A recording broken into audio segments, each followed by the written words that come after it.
let's start with Matt Murray's situation, Kev. The game he played, the 4 goals to the glove side, and then we'll get to the injury in a second. But what were some of the things you saw in that game that gave you pause? It was everyone's going to focus on the glove. I focus on the stance and the setup. To put it in simple terms, too low, too wide, too soon. It's and and I'm a little surprised. Actually, I was borderline shocked by it because it was something that I thought he was in the process of well underway of changing when he was in Ottawa, and I thought it was one of the changes that needed to happen. I heard a lot after the signing in Toronto of like, oh, they need to get the old Matt Murray back. And it drove me a little bit nuts because I understood the concept of, hey, we need to get a 2-time Stanley Cup winner back. But the way Matt Murray played, the old Matt Murray, doesn't work in today's NHL. And a lot of it was based on setup and stance. The game has become so lateral, so east-west. As a goaltender, you can't survive when you're locked into save execution stance all the time. And so what you see with goalies nowadays is a lot more guys playing narrower, so their feet more underneath them, especially when the play's on the perimeter or when it's coming in off the rush. And one of the things that Matt did in Pittsburgh, and he got away with it in part because there are a lot of other things that he does really well, but also because Pittsburgh was the first team when they won their 2 cups to really identify and isolate scoring east-west, lateral across the slot line, or Royal Road, as Stephen Valiquette termed it, at one end, and preventing those chances at the other end. And so once they won those 2 cups, copycat league, they started to bleed the personnel that allowed them to prevent it in their end, and other teams were trying to create it. Hell, Washington literally went through ClearSight Analytics and allowed their goalie coach to sort of look at how scoring chances were created, the best scoring chances, in part because of the way the Penguins did it, and then won a cup doing the same thing. Like literally everyone in the league started to go east-west. And if you're locked in low and wide, your feet are way out beside you, you can't move as easily side to side. So you'll see when you get like that, goalies on even on passes higher in the zone, they tend to drop to a knee and slide across rather than beat those plays on their feet. And as the game has evolved over the last little while, it's the goalies that beat it on their feet that are having the most success. And so we've seen like a lot of goaltenders narrow that stance. And Matt was in the process, I believe, in watching him in Ottawa, had to a certain degree done that and had started to have success when healthy.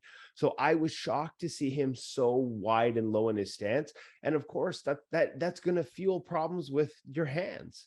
Because when we get locked in low and wide, as we drop to the ice, we can't stay over the puck and keep our hands forward. So what happens is, as we drop, we have a tendency to pull our shoulders back and our hands get behind us.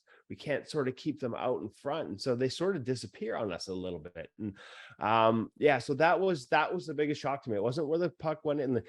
I do believe you're talking more. The glove is more of a symptom. It's not the disease. The disease is the setup and the stance. And I was shocked to see how locked in low and wide he was. It's something that the goalie coach there, Curtis Sanford, here in Vancouver, he's a disciple of Ian Clark. Like he uses a multi-stance system. Depending on where the puck is in the zone, you're at different points of height and width in that stance. So to see Matt so low and wide so soon, so often, I honestly, it was a bit of a shock to me. And I don't think you can have success in today's NHL playing that way, frankly. So the bad news is he's got a month off and it's a lower body injury. When he was in Ottawa this first year, after a month off, he had his most success coming out of it because it was a neck/arm injury at the time. He'd had some treatment, actually by the Ottawa team physicians, that pinched a nerve in his arm, so he couldn't play for a month, but he could skate, and he skated every day, and they worked on that, and he came out and he was better. So, that was a little bit troublesome to me, and I'm not sure that the fix happens while he's out either.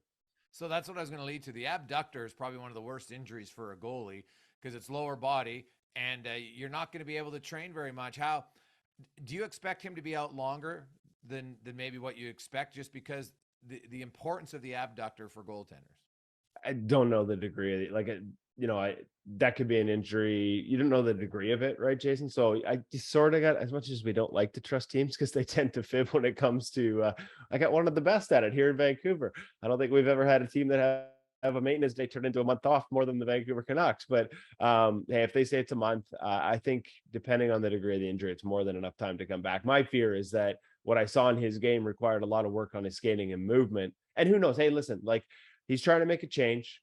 I equate it often, goalies making changes to golfers making swing changes. And when you get under pressure on the back nine on Sunday, that's when the old swing comes back, right? Like you get double crossed, you've been playing a fade and you're getting rid of well, in my case, a hook, getting rid of a draw. And all of a sudden you on the back nine pressure, boom, the old swing habits come back and you're double crossed and you're in the woods.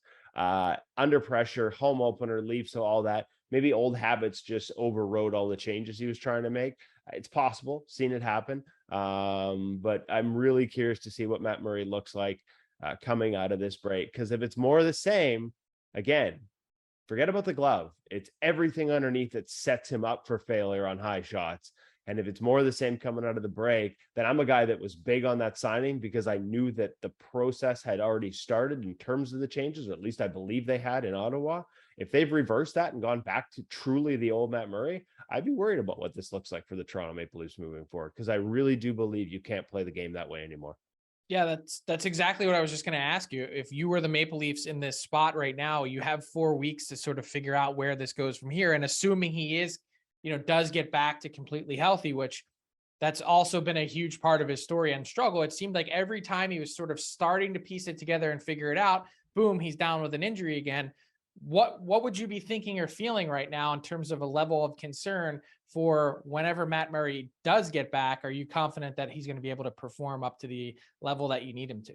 This is one where I wish I was there on a daily basis, right? Like if this was the Vancouver Canucks and I was there every day and watching him play, because that's the one thing. And they know better than we do, right? Like if I was watching him in practice and he was playing like that all the time, then I'd be worried. Like if that is the game they've decided to take him back to playing, then the concern for me from the outside would be genuine. But if that was him going back to that game in a pressure-filled moment, and not what they've been working towards and seeing signs of progress towards in practice, then, as a coaching staff, knowing that process in the works, I think they'd probably be more confident they could continue that.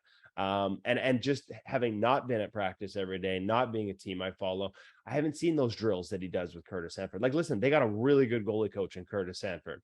Love that signing for them. So I was, like I said, like I think I used the word shocked. I was really surprised to sort of see that low and wide setup as often as I did in that opening game. And only they or somebody who's been watching the team on a day-to-day basis would be able to tell you whether that's the new norm or that was just sort of reverting to old habits.